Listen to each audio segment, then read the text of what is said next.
Amém, irmão? Então abra a tua Bíblia comigo aí em Colossenses capítulo 2.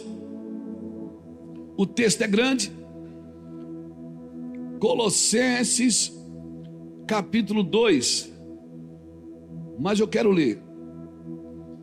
Começando junho, hoje é dia 2. E é assim que a gente começa o mês. Vai recebendo uma mensagem, vai escrevendo e vai pregando. Vai escrevendo e vai pregando. Vai escrevendo e vai pregando. E Colossenses é um livro fantástico, porque ele vem desconstruir muita coisa, principalmente falsas doutrinas, religiosidade, filosofias vãs. Sabe que isso foi muito enxertado no ministério e enxertado na obra de Deus. E eu quero declarar para você que Cristo é suficiente na sua vida, amém? Cristo é suficiente na sua vida, querido. Aleluia!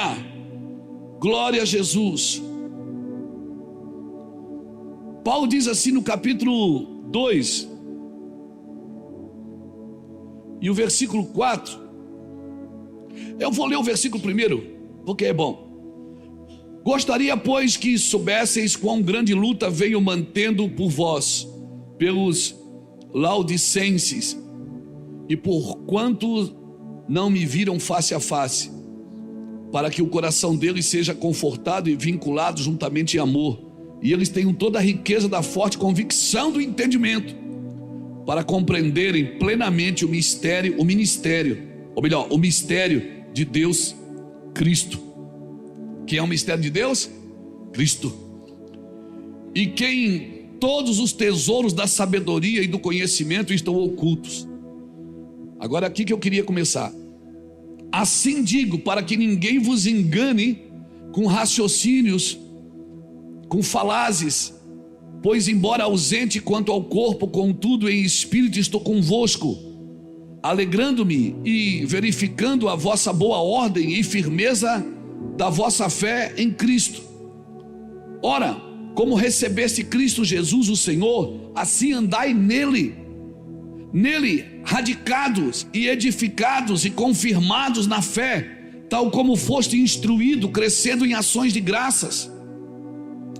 Cuidado, olha a advertência de Paulo, cuidado, que ninguém vos venha a enredar com suas filosofias e vãs sutilezas, conforme a tradição dos homens, conforme os rudimentos do mundo, e não segundo a Cristo. Porquanto nele habita corporalmente toda a plenitude da divindade, também nele estáis aperfeiçoados. Ele é o cabeça de todo principado e potestade. Nele também fostes circuncidados, não por intermédio de mãos, mas no despojamento do corpo da carne, que é a circuncisão de Cristo, tendo sido sepultado juntamente com ele no batismo, no qual igualmente foste ressuscitado, mediante a fé no poder de Deus, que o ressuscitou dentre os mortos. E a vós, outros, que estáveis mortos pelas vossas transgressões e pela incircuncisão da vossa carne, vos deu vida juntamente com ele, perdoando todos os nossos delitos, tendo cancelado. Ele não só perdoou, como ele cancelou o escrito de dívida que era contra nós e que constava de ordenanças, o qual não era prejudicial, removeu inteiramente, cravando-o na cruz e despojando os principados e potestades publicamente, os expôs ao desprezo, triunfando dele na cruz. De novo Paulo diz: ninguém, pois, vos julgue por causa de comida e bebida, ou dia de festa, ou lua nova, ou sábado, porque tudo isso tem sido sombra das coisas que haviam de vir, porém o corpo é de Cristo. Ninguém se faça árbitro contra vós outros, pretextando humildade e culto dos anjos, baseando-se em visões enfatuadas, sem motivo algum na sua mente carnal, e não retendo a cabeça, da qual todo o corpo, suprindo e bem vinculado por suas juntas e ligamentos, crescem, e o crescimento que procede de Deus. Se morreste com Cristo, Olha, cristão, se morreste com Cristo para os rudimentos do mundo, porque, como se vivesseis no mundo, vos sujeitais a ordenanças, não manuseis isto, não proves aquilo, não toques naquilo outro, segundo os preceitos e doutrinas dos homens, pois que todas estas coisas com o uso se destroem. Tais coisas com efeito têm aparência de sabedoria,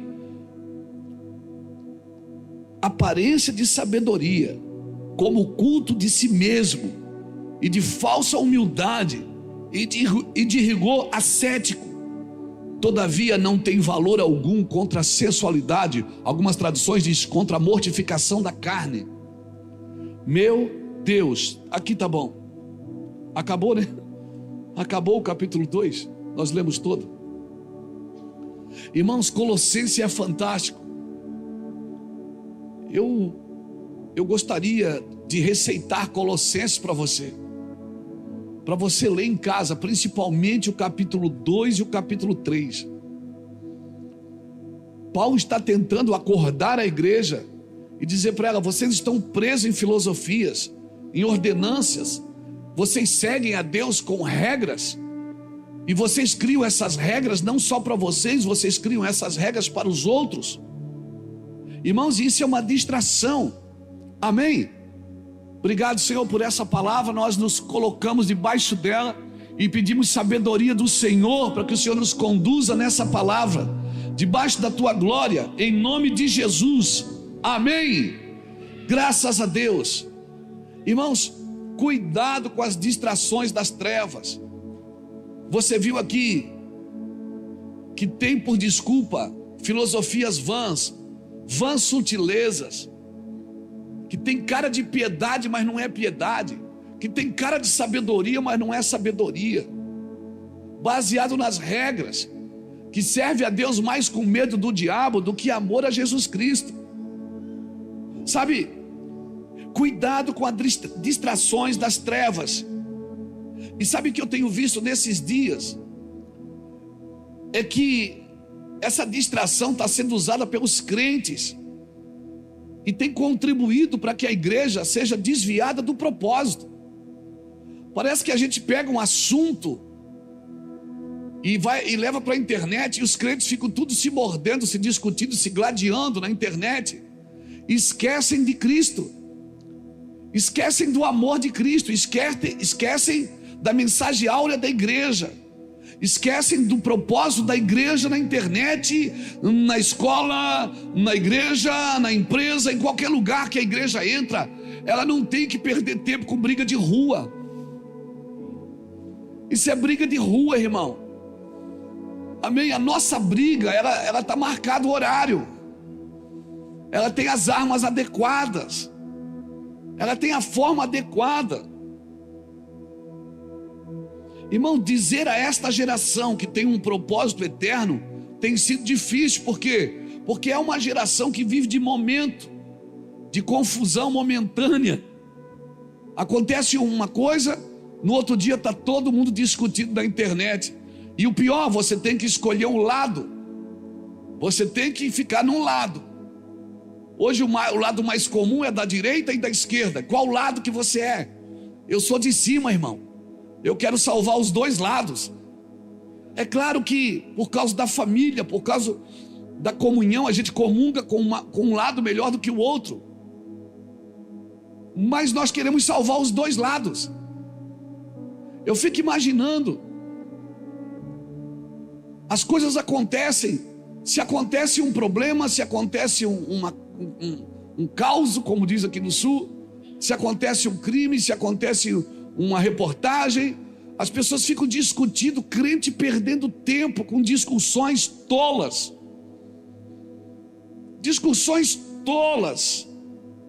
que nada podem transformar, que não contribuem para a mortificação da carne.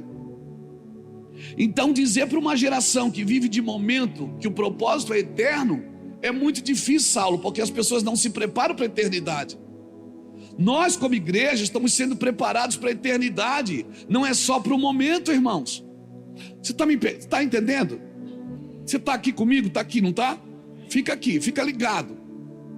Uma geração que espera tudo imediato, ela tem dificuldade de viver por algo eterno. Ela tem dificuldade de acreditar em algo eterno, então ela fica discutindo. Qualquer coisa que começa a acontecer, vira discussão. Discussões intermináveis. Discussões intermináveis. Uma geração que cresceu dentro da igreja, irmãos, mas que não buscou o Senhor como deveria. E hoje há uma geração que cresceu dentro da igreja, mas que não buscou o Senhor como deveria. E hoje trata a igreja como se a igreja fosse a causadora da apostasia em que vivem. A igreja não é a causadora da apostasia em que o mundo vive, irmão, em que as pessoas vivem, em que os crentes vivem. Eu estou aqui nessa igreja há 23 anos. Dia 8 de fevereiro de 2001 foi o primeiro culto. Não tinha esse lado aqui ainda, era só aqui. Não tinha galeria. Não tinha a parte de trás que a gente comprou. Agora compramos outras partes de trás. Não tinha nada disso. Eu estou há 23 anos pregando a mesma coisa. Escute as mensagens, são as mesmas. Vivendo a mesma coisa. Trabalhando pela mesma causa. Então, irmãos, pessoas que cresceram dentro da igreja, mas que não buscaram o Senhor como elas deveriam ter buscado, hoje elas tratam a igreja como se a igreja fosse a causadora da apostasia. É claro que ela pode ter contribuído com a sua forma de viver, com a sua forma de cultuar, com coisas que não fazem sentido hoje. Mas a nossa geração, irmãos, não pode transferir uma responsabilidade. Nós precisamos comer de Cristo, viver com Cristo. Amém? Nós fomos chamados para viver com Cristo. E nós temos que sim, nós temos que alicerçar, enraizar e alicerçar Cristo no nosso casamento, na nossa família, nas nossas coisas, na nossa vida. A nossa geração, ela precisa ser mais exata. Nós falamos de tantas coisas. Às vezes eu me assusto, como a gente viaja muito, a gente está muito fora às vezes daqui. Eu tenho estado em muitos altares, em muitos púlpitos, em muitas cidades. E às vezes eu vejo pessoas falando tantas coisas, mas não falam o que é preciso ser falado.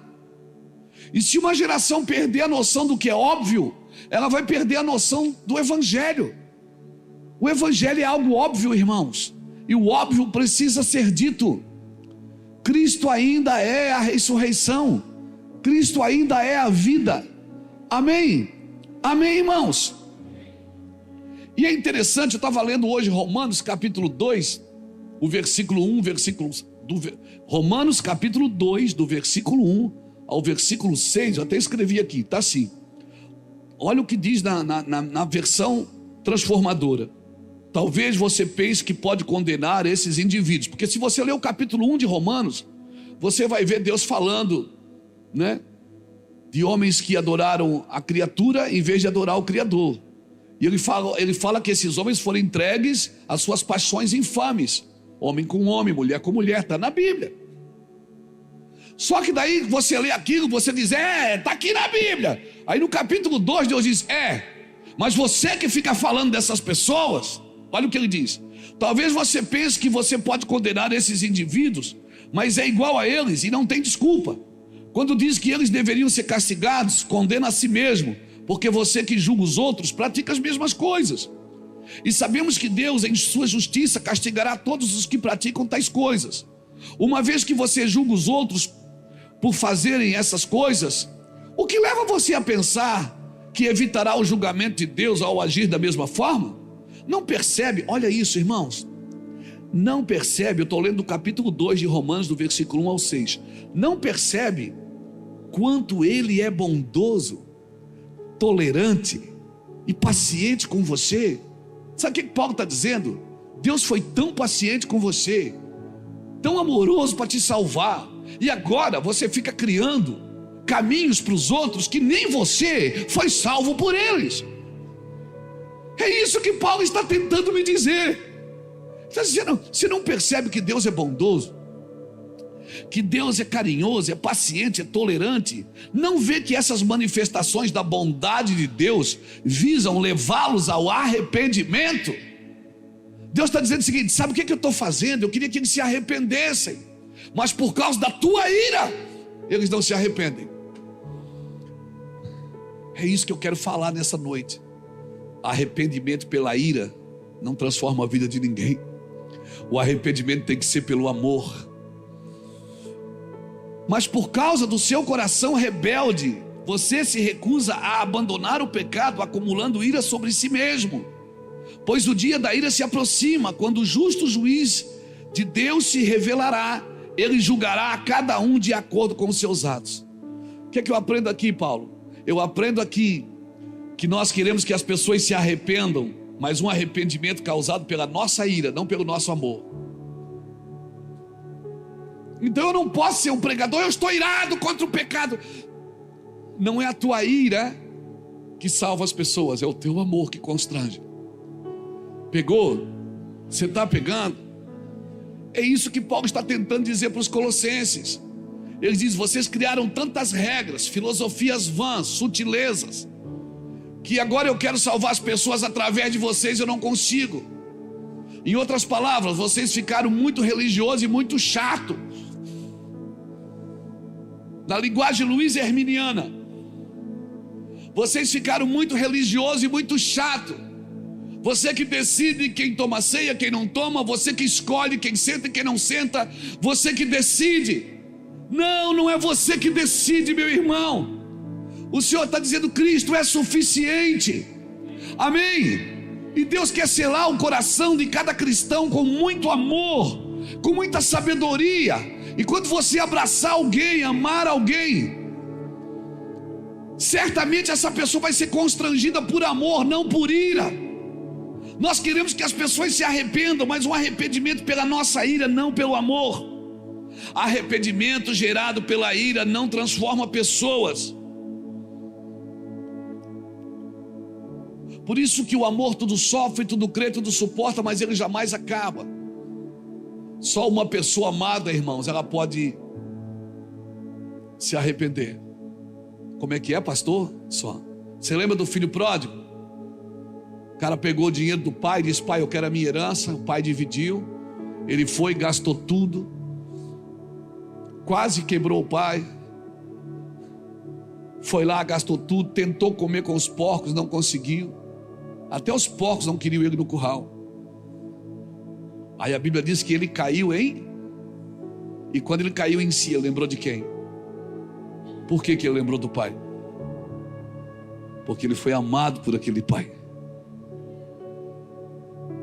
Quando as pessoas caírem em si, sabe de quem elas vão lembrar? De quem as amou, não de quem as condenou, de quem as julgou, de quem as perseguiu. Ei, elas vão lembrar de quem as amou, de quem cuidou delas, quando elas ainda estavam na semente, quando elas não mereciam. Aleluia. Você está me entendendo, querido? Por que ele não lembrou do irmão mais velho? Por que ele não lembrou? Ele disse: eu vou para a casa do meu pai, porque na casa do meu pai até os funcionários dele são bem tratados. Meu pai é um homem bom, e certamente eu vou pedir para ele me tratar como um dos seus empregados. Pai não trata você assim não, bebê. O pai é pai, ele não trata você como evangélico não, da igreja tal, da igreja A, da igreja B ou da igreja C. O pai não trata você indiferente. O pai não trata você como um funcionário. O pai é teu pai. Amém? Amém? Por isso que se você foi infiel, Deus continua fiel e continua te amando, porque só o amor pode gerar arrependimento no coração do outro. Só uma pessoa que é amada, que é cuidada, pode gerar arrependimento no coração dela. Aleluia! E nós cobramos um amor do mundo, que quem tem que ter esse amor somos nós. Cara, se você ler Romanos capítulo 1, você vai ver Deus falando tantas coisas sobre idolatria, sobre homossexualidade, falando que a ira de Deus dos céus se manifesta, a ira de Deus pelos filhos da impiedade. Bota aqui para mim Romanos 1, versículo 18. Bota, coloca ali Romanos 1, 18. A ira de Deus se revela do céu contra toda a impiedade e perversão dos homens que detêm a verdade pela... Quem é que detém a verdade? Quem é que pode deter uma verdade? Quem tem ela. E quem é que tem a verdade? Quem é que tem a verdade, irmãos? É a igreja, os filhos. Você acha que Deus está irado com o mundo? Não, Deus está dizendo: eu estou com raiva de vocês, porque vocês detêm a verdade pela prática da injustiça. A minha bronca é com vocês, que vocês sabem a verdade e vocês deveriam praticá-la. Você acha que Deus Deus está muito depressivo? Deus está triste com o bandido? Você acha que Deus está depressivo com alguém? Você acha que tem alguma religião que ofende a Deus? Sabe quem ofende a Deus? É quem tem uma verdade e não pratica. Dos céus, a ira de Deus se revela do céu contra toda impiedade e perversão dos homens que detêm a verdade pela injustiça. Ninguém pode deter uma coisa que não tem. Quem detém é quem tem. E se você tem uma verdade e você já conheceu ela e ela já te libertou, o que você tem que fazer com essa verdade, meu irmão? Você tem que ajudar todo mundo e salvar todo mundo. Não é você que decide quem senta ou quem não senta. Não é você que decide. Mas a gente quer ver primeiro a maldição, a gente quer ver primeiro o pecado do outro, a gente quer ver primeiro o crime do outro, a gente quer ver primeiro o problema do outro. E a gente tem uma verdade e a gente deveria pegar as pessoas pela mão. Ela dizia assim: eu sou um imundo. Eu disse: não, mas eu tenho uma verdade. Eu queria te ajudar na sua imundícia. Eu queria te ajudar no seu pecado. Eu queria te ajudar. Eu tenho uma verdade. Então você tem uma verdade, cristão. Aleluia. Você tem uma verdade, aleluia. Então não detenha a verdade. Põe ela na mesa, deixa todo mundo comer. Nós precisamos de um arrependimento baseado em sua justiça, em sua misericórdia, em sua vontade. Não é um arrependimento baseado nas minhas imposições. Não sou eu que imponho para que a pessoa se arrependa. A pessoa precisa ser tão constrangida com o meu amor por ela, que vai chegar uma hora, irmãos, que vai chegar uma hora que ela vai se interessar por aquilo que eu tenho.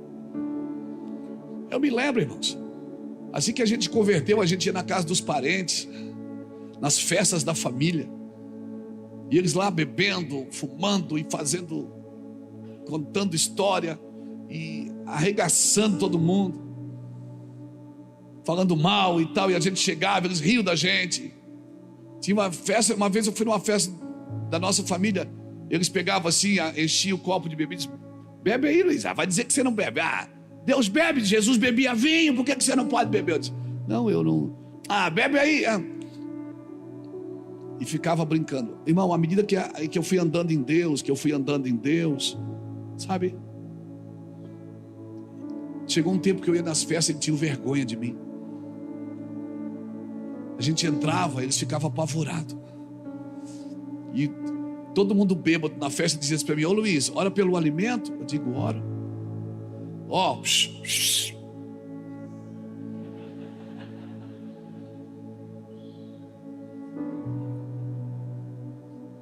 Luiz vai orar pelo alimento. Aí eu já aproveitava, né, irmão? Deus, vou orar por maionese? Não, vou orar pelo meu tio, vou orar pela minha tia.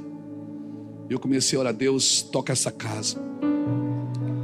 Deus, eles te servem, eles são homens bons e mulheres abençoadas. O Senhor dá uma chance para eles te conhecer. Irmão, era quebrantamento. Cadê a comida, irmão? Era choro e lágrimas. Por quê? A gente converte e diz: eu não vou mais. Lá na minha casa é todo mundo desviado. Esses demônios, o sangue de Jesus tem poder. Você é crente, era para você ir agora. Era para você sentar na mesa, comer com eles, conversar com eles. Amém? Não vai na festa das famílias porque eles são de outra igreja, de outra religião. Isso é filosofia vã, é vã sutileza. Isso é demônio. que está tentando roubar o melhor de Deus da sua casa. Vai servir teus irmãos, vai abençoá-los, vai amá-los. Ah, mas eu tenho medo que eu capaz de eu ir e não voltar mais. Então a tua fé é muito fraca, meu amigo. Amém? Não, mas tem que profetizar, tem que ser profeta. E sabe quem a gente usa como protótipo do profetismo? A gente usa João Batista. Porque João Batista, irmão, João Batista, ele profetizava antes da cruz. João Batista pregou arrependimento antes da cruz. E todo arrependimento antes da cruz era baseado na ira de Deus. Mas está escrito assim em João 3,16: porque Deus amou o mundo de tal maneira que deu o seu Filho. Aleluia. Mas muitos profetistas, eu não vou chamar nem de profeta, vou chamar de profetistas, querem profetizar a partir da ira de Deus. Ei, a ira de Deus foi até Jesus chegar, meu amigo. Porque na realidade, Deus não está virado com o povo, Deus está virado com a religião. Por isso que Jesus entra em Jerusalém e ele não vai na balada. Ele vai primeiro no templo derrubar os cambistas. Ele vai primeiro no templo derrubar as mesas. Ele vai primeiro no templo consertar a ordem de culto. Porque o que Jesus vai organizar é quem está dentro, irmãos. Não é quem está fora. Primeiro ele vai organizar a gente, quem está dentro. Amém? Para que as nossas palavras encontrem amor nas pessoas, que as pessoas se sintam amadas e não constrangidas, que as pessoas quando veem a gente na rua tenham o desejo de conversar com a gente, que as crianças, irmãos, elas têm o desejo de conversar. Eu e o Fábio estava aqui agora, chegou um menino aqui para perguntar, ele pergunta todo domingo, esse menino me procura aqui na frente para fazer perguntas teológicas. O menino deve ter 10 anos. E ele disse: eu estava em confusão na minha mente, pastor, com isso. Eu não tinha a revelação completa disso. Agora eu já tenho, obrigado. O Fábio disse: não, vem cá, deixa eu orar por você. Você tem que... Vamos treinar esse menino. Vai ser profeta. Porque Deus não se revela religioso, Ele se revela a quem tem interesse pelo seu amor, pela sua glória, pela sua presença. Aleluia, aleluia. Menino,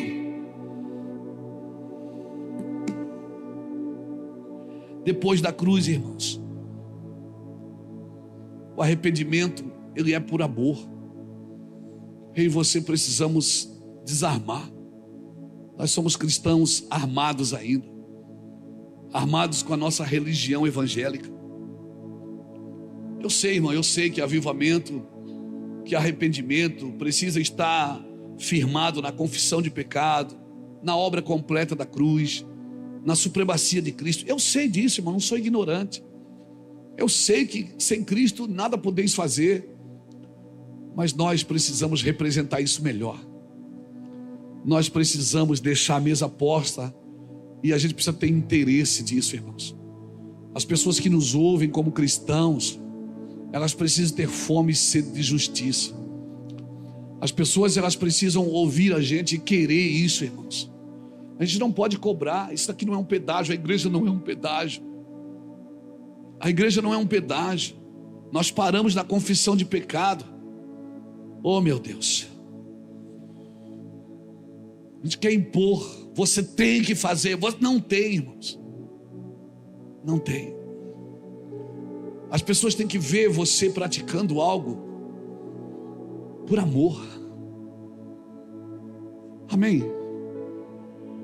Irmão, se a sua casa fala na hora do almoço, na hora da janta, vocês sentam para falar da igreja,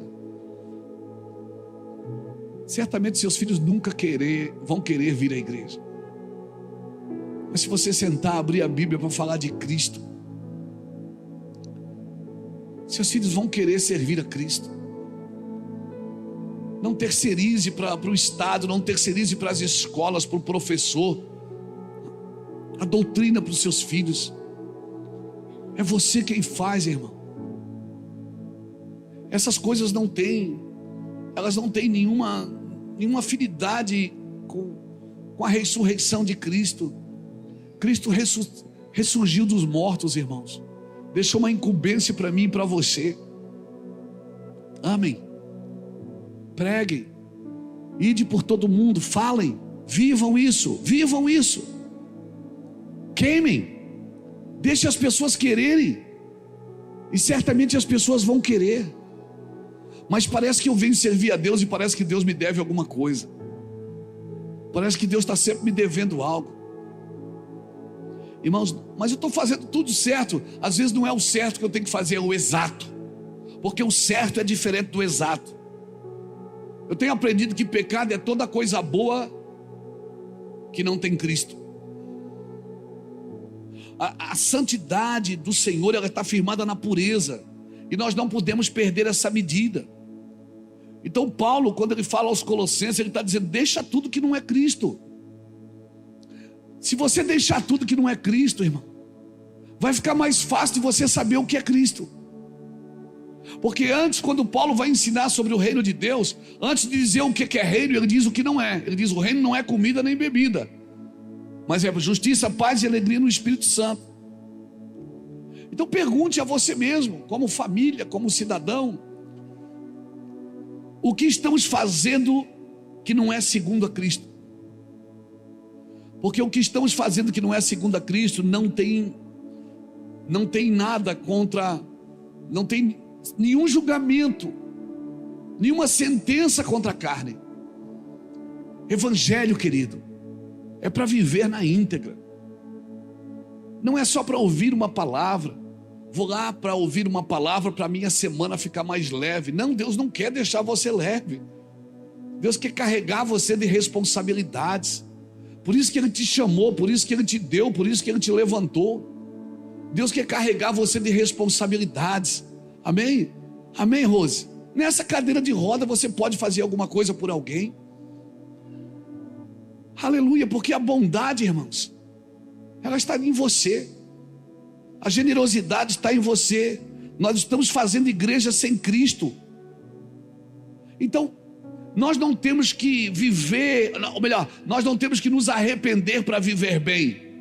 Nós precisamos nos arrepender porque nós estamos vivendo sem Cristo. Como isso, pastor? Igreja sem Cristo, vida cristã sem Cristo, evangelho sem Cristo. Como é possível? É possível, irmão. Eu consigo pregar sem Cristo, porque eu já aprendi a pregar.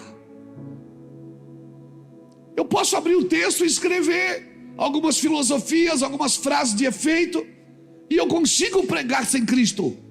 Mas até onde eu vou viver sem Cristo? Até onde? Aonde eu vou terminar sem Cristo? Eu consigo fazer um culto sem Cristo. Eu consigo abrir uma igreja sem Cristo. Mas até quando? Por isso eu posso fazer a coisa certa, mas não estar exata. Eu me arrependo, não é para viver bem, eu me arrependo para agradar a Deus. E não é para que tudo me vai bem. Nós estamos, irmãos, no meio de uma geração que aprendeu muitas coisas que não servem para nada. Aprendemos muitas coisas acerca de Cristo, mas que não servem para nada. Que não servem para nada, que nada pode contra os apetites da carne. Olha o texto que nós lemos. Colossenses capítulo 2, versículo 20 a 23. Colossenses 2, do 20 a 23, lê de novo. Olha o que diz: se morreste com Cristo para os rudimentos do mundo, por quê? Como se vivesseis no mundo, vos sujeitais às ordenanças.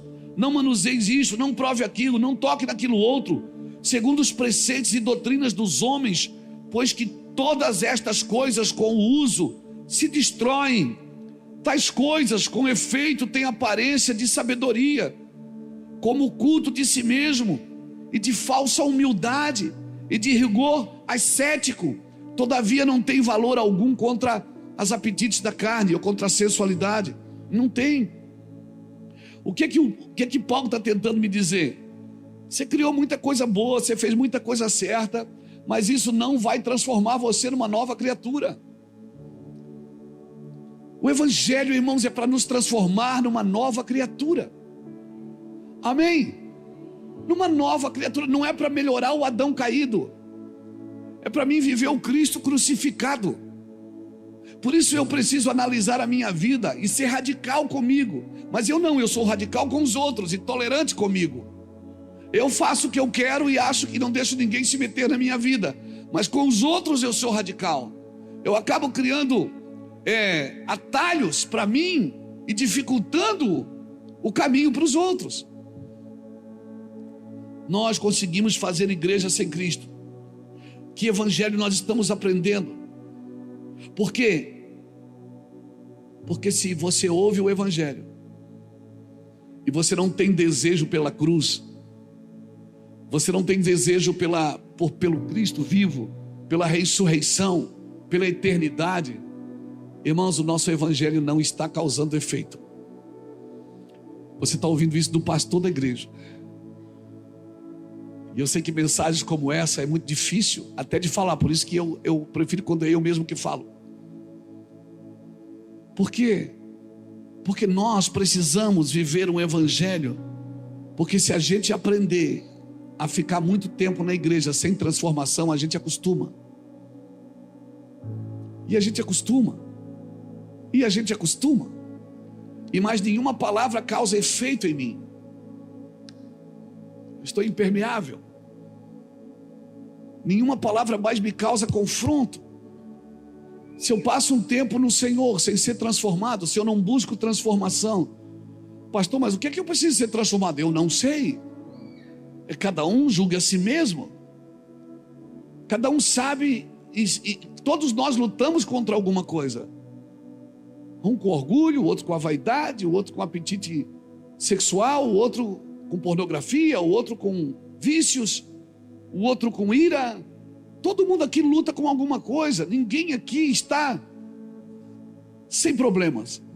Todo mundo aqui tem um BOzinho para resolver. Eu não sei o que você e eu precisamos fazer. Eu sei o que eu preciso fazer, mas eu não sei. Então eu vou pregando o evangelho. Que evangelho nós estamos aprendendo sem cruz? Quando ele diz: pegue a sua cruz e siga-me. Se alguém quer me seguir, primeiro faz o quê? Negue-se a si mesmo. Porque às vezes eu quero levar minha cruz, mas eu quero levar do meu jeito. Se alguém quer vir após mim, primeiro, negue-se a si mesmo. Segundo, tome a sua cruz e siga-me. Agora, como que eu vou pegar uma cruz sem negar a mim mesmo? Tem coisas que às vezes passa batido. Por exemplo, sujeitai-vos a Deus, resisti ao diabo e ele... Mas para mim resistir ao diabo, primeiro eu tenho que fazer o quê? Me sujeitar a Deus. Eu não posso entrar num confronto com as trevas se eu não estou sujeito aos céus. Sujeitai-vos a Deus, resisti ao diabo e ele fugirá de vós. Então eu tenho que estar sujeito a Deus primeiro. Eu tenho que estar submisso à vontade de Deus. Então eu posso ir para a guerra. Então eu posso dobrar a camisa e ir para cima. Por quê? Porque eu estou sujeito a Deus. Eu tenho forças para lutar. O problema é que tem pessoas que elas querem entrar em batalhas, mas elas não estão sujeitas a Deus. E aí quando você entra em batalha que você não está sujeito a Deus, irmão, é a palavrinha mágica que a gente gosta muito de falar: retaliação. Sabe por que tem retaliação? Porque pessoas não estão sujeitas a Deus, elas estão brigando com as trevas em trevas. Eu não posso estar em trevas se eu quero lutar com as trevas. Por isso eu preciso estar na luz, porque acendeu a luz, as trevas são dissipadas. Eu só posso estar em trevas, só posso entrar numa guerra com as trevas se eu estiver na luz. Então a cruz é terrível, amém? É terrível, não é? Mas até morrer, depois que morre, ressuscita, meu amigo. Cutuca alguém que está do seu lado e diz: é só 3 dias, depois passa.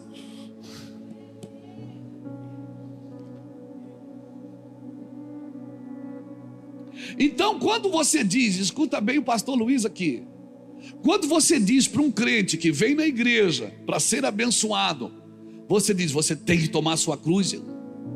ele acha que ele está sendo confrontado. Não, irmãos. Quando nós falamos, tome a sua cruz, isso parece ser o fim. Não, irmãos, a cruz não é o fim, ela é o começo. Porque se eu não me sujeito a Cristo, eu não entro em nenhuma guerra, eu não vou vencer. É perda de tempo. Mas com Cristo, eu vou sendo discipulado pelo Senhor. A cruz é terrível. Mas olha o que a Bíblia diz em Filipenses capítulo 2, versículo 5, perdão. Filipenses não tem capítulo 5. Capítulo 2, versículo 5, que Deus, que ele se esvaziou de si mesmo, tomou a forma de servo, foi obediente até a morte, e morte de cruz. Mas Deus lhe deu, passou a cruz, aí começa. Sabe, passou a cruz, começa. E Deus lhe deu um nome que está acima de todo nome, a qual todo joelho se dobrará e toda língua confessará. Querido, é muito bonitinho as massagens no ego, é muito bonitinho as mensagens, né, motivacionais que vão jogar você para cima, levanta a mão e dá glória. Eu acho isso fantástico e é bom mesmo. Às vezes a igreja precisa disso. Às vezes a igreja precisa ser entusiasmada porque ela está tão triste, está ferida, está machucada. Mas eu vou te falar uma coisa: essas mensagens não podem transformar a sua vida. Onde você é o epicentro de Deus, você não é o centro é Cristo. Deus é o alvo, Cristo é o centro, a Bíblia é a base, o Espírito Santo é o único condutor. Aleluia! Eu e você precisamos entender isso. Então, mensagem, levanta a mão para cima e dá glória. Elas são motivacionais, são boas mensagens. Tem dia que eu preciso ouvir elas. Mas o que vai salvar a sua vida e a sua família e firmar você na casa, na rocha, o que vai firmar essa casa na rocha é as mensagens, irmãos, onde Cristo está dizendo: venha, eu quero restaurar você, eu quero transformar você num novo homem, numa nova mulher. Você não pode continuar vivendo, passa ano e entra ano, 10 anos, 20 anos, 30 anos, 40, 50 e 60, daqui a pouco você vai estar sentado numa cadeira, arrependido porque não viveu na plenitude de Cristo, e você poderia ter desfrutado na plenitude de Cristo. Obrigado pelo seu aleluia.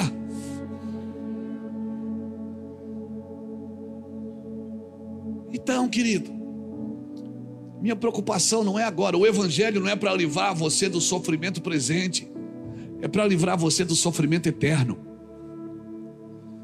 Então a gente faz tudo no culto para livrar a pessoa do problema hoje.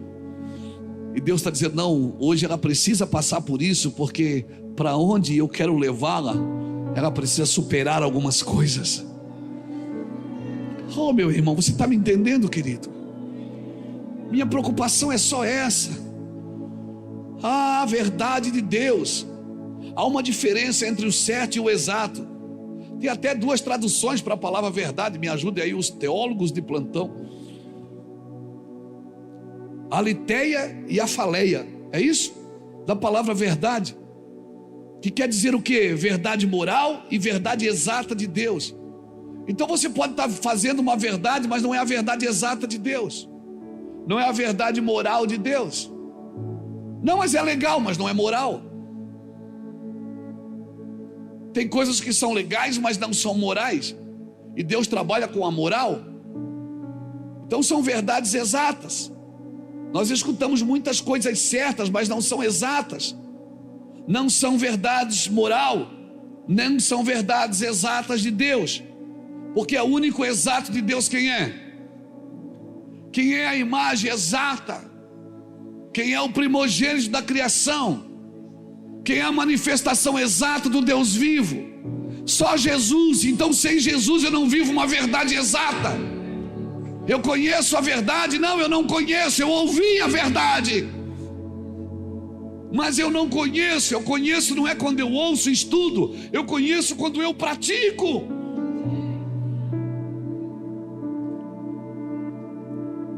Bota aqui para mim, Atos capítulo 18. Bota aqui para mim no telão. Atos 18, versículo 24 a 28. Nesse meio tempo, chegou em Éfeso um judeu natural de Alexandria chamado Apolo, homem eloquente e poderoso nas escrituras. Era ele instruído no caminho do Senhor e sendo fervoroso de espírito. Ele pregava ou não pregava? Ele era bom ou não era? Ele era fervoroso ou não era? Sendo fervoroso de espírito, falava e ensinava com precisão. Era preciso ou não era? A respeito de Jesus, conhecendo apenas o batismo de João. Aí vamos. Ele, pois, começou a falar ousadamente na sinagoga. Era um pregador ousado ou não era? Era preciso ou não era? Era eloquente ou não era? Porém, aí começa. Porém, Priscila e Áquila tomaram-no consigo e com mais exatidão lhe expuseram o caminho de Deus. Vai lá. Acabou aí? Não tem o 28? Não tem o 28? Não, né? Tem.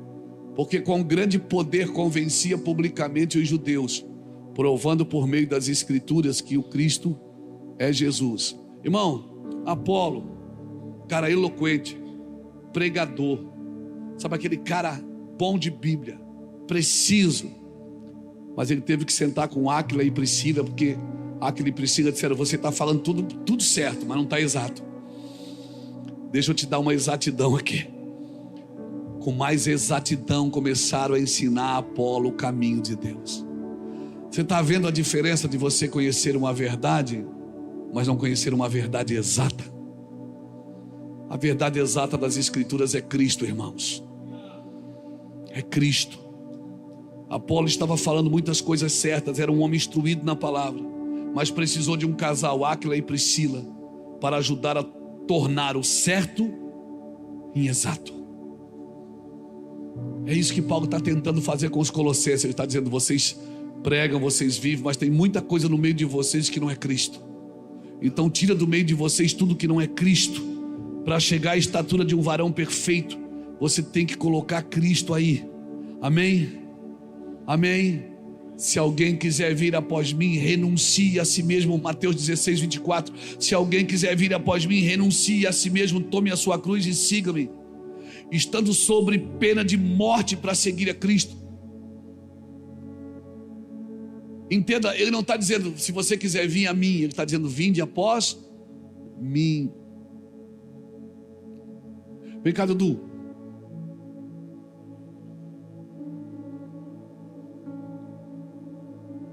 Quando Deus chamou o Dudu, ele pesava 200 quilos, né, Dudu? Eu estou brincando. Quando Deus chamou o Dudu, Deus disse assim: vinde a vós que estás cansado e sobrecarregado. O que é que custou isso para o Dudu? Nada. Deus disse: vinde a mim. Esse trabalho de ir a ele não te custa nada. Mas depois de um tempo Deus disse assim para o Dudu: vinde após mim, tome a sua cruz e siga-me. O que é que custou para o Dudu? Tudo. Ir a ele não te custa nada, mas viver após ele te custa tudo. Essa é a grande confusão do evangelho. É que as pessoas, elas vêm a Cristo e como não custou nada, elas continuam indo após Cristo, querendo não viver com mais nada. Então essas são as 3 fases da sua vida, querido. Vir a Ele não te custa nada. Vir após Ele, primeiro você vai ter que negar a si mesmo. Segundo, você vai ter que tomar uma cruz. E assim como Ele morreu por vós, você vai ter que morrer por alguém. E depois vai chegar um tempo na vida do Dudu que Ele não vai dizer: vinde a mim ou vinde após mim. Ele vai dizer: ide por todo mundo e pregai o evangelho a toda criatura. Quando Ele diz: vinde após mim, é você que vai com Ele. Quando Ele diz: ide por todo mundo, é Ele que vai com você. Aí Ele diz: põe a mão ali e cura, porque eu vou curar. Ele diz: fala, porque eu vou falar. Você está me entendendo o que eu estou te dizendo? Pegou isso no seu espírito? Ir a Ele não te custa nada, mas viver após Ele vai te custar a vida. Vai te custar tudo, vai te custar tempo, vai te custar recurso, vai te custar tudo. Até o dia que ele olhar para você e dizer assim: agora vai por todo mundo e prega o evangelho a toda criatura, ensinando ele a guardar, assim como você aprendeu. Você vai ensinar a guardar todas as coisas. Não é só para fazer festa, não é só para fazer evento, não é só receba, não, você vai ensinar todas as coisas. Amém? Você vai dizer para a pessoa: no dia bom você celebra, no dia mau você aprende. Você vai aprender sobre marido, você vai aprender sobre esposa, você vai aprender sobre filho, sobre pai, sobre pagar suas contas, sobre fazer a coisa certa. Você vai aprender tudo. Oh meu Deus, alguém está me entendendo aqui? Obrigado, Dudu. Isso é evangelho. E o que passa disso é anátema.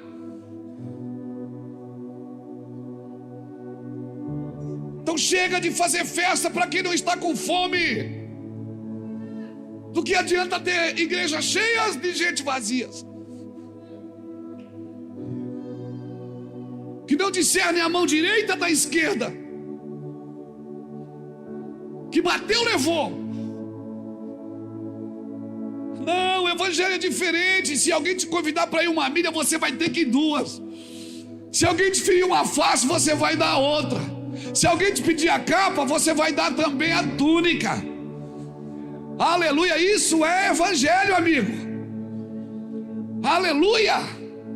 Cristo está nele. Sem Cristo não é evangelho. E a igreja evangélica não pode roubar você da igreja de Cristo.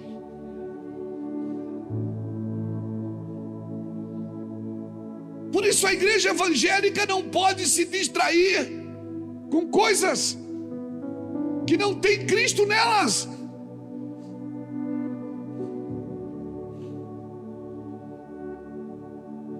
Guarde isso. Então tem cortes, irmãos, que Deus vai fazer na gente. Paulo fala da circuncisão aqui para esse povo. O que ele está tentando dizer? Ele está dizendo o seguinte: Deus vai te dar um corte que vai anular algumas doutrinas que vão se tornar insignificantes da sua vida. Por que você acha que Abraão teve que circuncidar? Porque ele contaminou o canal com Agar, irmãos. O canal que traria promessa. Deus está limpando o canal de Gerar. Paulo está dizendo assim: a circuncisão agora é no coração. E por isso Deus está limpando o nosso coração, circuncidando a gente, o nosso coração. Por isso não viva o evangelho sem Cristo, irmãos. Não viva. O evangelho sem Cristo, ele é pesado, porque ele é baseado na ira. O evangelho sem Cristo, você vai estar sempre de mal com alguém, sempre triste com alguém, sempre decepcionado com alguém, sempre frustrado com alguém. E quer saber o que eu acho? Eu acho que não é só eu que acho, irmão. Um povo que não se frustra, um povo que não se decepciona, um povo que não se fere, é um povo fraco, é um povo mimimi, é um povo Nutella. Amém, irmãos? O povo que tem diplomas, mas não tem cicatrizes. Você tem que ser marcas de superação. Você superou algo, porque quando você supera algo, você tem o que dizer para alguém que está passando a mesma coisa. Ei, nenhum homem vai ver a glória de Deus sem viver uma vida de superações. Você vai superar a enfermidade, você vai superar necessidade, você vai superar calúnia, você vai superar engano. Ei, você vai superar traições, você vai superar. E quando você superar, não fica duro não, fica maduro. Porque só um homem maduro, uma mulher madura tem a condição de estender a mão para ajudar alguém. Homens duros, irmãos, eles não são acessíveis. Por isso Deus permite às vezes a sua casa balançar, porque você só vai pregar onde você já foi pregado.